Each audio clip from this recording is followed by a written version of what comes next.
Back on Steel and Vance, time for a very personal piece of this medical assistance in dying puzzle. Lynda, you and I both need to weigh in on this. Yeah, you know, it's controversial for a million reasons, but also because starting in March, people with mental illnesses as their only sole medical condition were supposed to be allowed to access MAiD. The government has received so much blowback on that. There's so much concern that they have pressed pause. So we don't know when that's going to be available, but we are going to be digging into this a little bit deeper coming up in a few minutes with Dr. Stephanie Green, who's from the island, who's performed many procedures, many MAiD procedures with people at their end of life.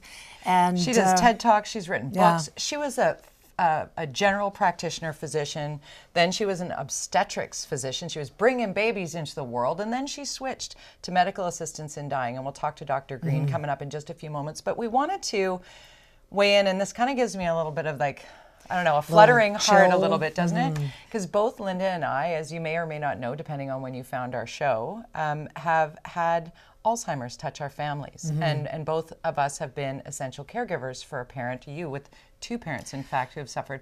And watching that, that slow departure.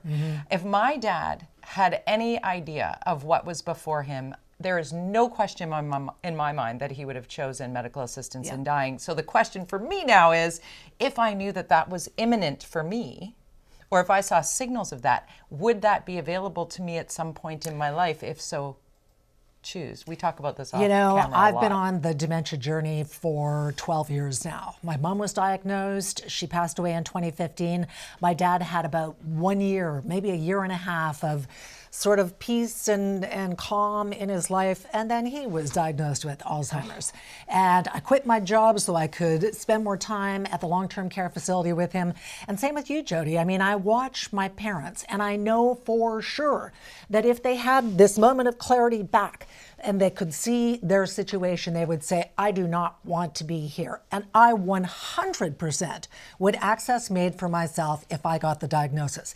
And it's crappy because you don't really know, and you can live many years with Alzheimer's and have some quality of life, but you don't know how quickly it's going to progress. And I just know that I do not want to end up in a long-term care home wearing a diaper and having my husband or people who love me having to see me in that condition. I just don't want it. And that's a real common thread too. Honestly, we have a Steel and Vance Show Facebook page. If you ever want to be a part of our community, find us on there, because that was the resounding response to, we have this physician coming on, do you have a comment or a question?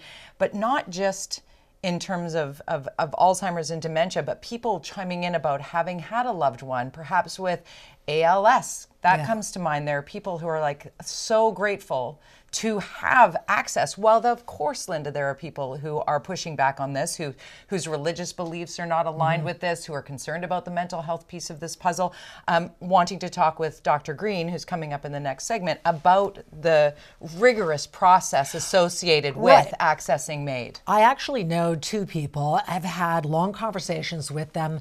Both of their loved ones accessed MAiD. In one case, my girlfriend didn't get a lot of notice that it was happening, and she had a real struggle watching it unfold because she wasn't mentally prepared for it. Her father was, she was not, and she struggled with that. But on the other hand, I have a friend whose both of her parents, 1 year after the other, both accessed MAiD. She said it was lovely. The daughters, there's a bunch of daughters in the family, they all sat around, they told stories, they held hands, I think they had a glass of wine. Everyone got a chance to say what they wanted to say before it happened. So similar it's story. Very personal. Yeah, similar story to a couple of my friends who have had a family member, a loved one, access it. One, her father did. And it was a struggle for them in the coming to terms with the want about it, but when they sat together as a community, as a family, friends, the patient, all with the physician to sort of walk through what the process was going to be like. This is a story that aired on Czech, on our Czech News a couple of years ago, and this is literally the documentation of the process of coming together and saying goodbye, a few photographs, some moments, some comments, a lot of love, and then relief. To have control, right? too. If you're the person, regardless of what it is, whether it is a mental illness and you qualify in the future, if you're in desperate pain, if you are imminently about to die, whatever the situation is, for me to have the control to be able to say, I want to do it on my terms, I want to clean everything up before I go, I want to say everything I want to say to the people I love, for me, this is an option that I want to be able to have. Right. I understand a lot of people feel uncomfortable about it because they think maybe you're being pushed into it, or maybe someone who's disabled is, or a veteran. We've heard these stories. Oh, you should maybe access MAiD. I don't think it works like that. I think there's so many checks and balances that people almost wish it could move more quickly sometimes. Yes, and therein lies the piece that I think is really important here. You said a number of times in that personal note, and I love you for saying all of that out loud. We help people when we say these things out loud, but you kept saying, for me, for me, for me. If this is not for you, that's okay too, right? And I think there's balance to be found in that, because I can say with full honesty and 100% personal knowledge that if I was told that I was about to go down the Alzheimer's path like my dad, I would want to know that somewhere in my power of attorney, that somewhere in my will, it could activate at a moment. And there is pushback on that as well. Or we could just make a pact. If it happens, you smother me with a pillow and I'll do the same. If we don't have access to MAiD. I mean, isn't that just? People say that all the time. It is. In a joking way, but in a this is our serious kitchen way, too. This is our kitchen table, Lynda, and I think this is happening on many kitchen tables across British Columbia, across the country, and across the world. In other jurisdictions, this is completely normal and not something that's argued. Right. But it's how to set it up in a way that is legally comfortable for everybody involved. That's people who want it can access it. Okay, that is what we think. Yes. Up next, we have a woman who has spent nearly a decade helping patients end their lives the way they want to through MAiD.